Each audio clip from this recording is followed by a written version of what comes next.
আসসালামু আলাইকুম প্রিয় শিক্ষার্থীবৃন্দ, টিপস অ্যান্ড ট্রিক্সের আজকে পর্বে আমরা শিখব গণিত ভগ্নাংশের যোগের সহজ সমাধান।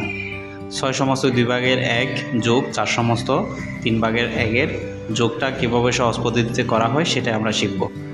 প্রথমে আমরা 6 এবং 4-এর যোগ করব। 6 এবং 4-এর যোগ করলে হয় 10, সেটা লিখব। এবং এখানে যে হর রয়েছে 2 এবং 3, এই দুইটাকে আমরা গুণ করে দিব।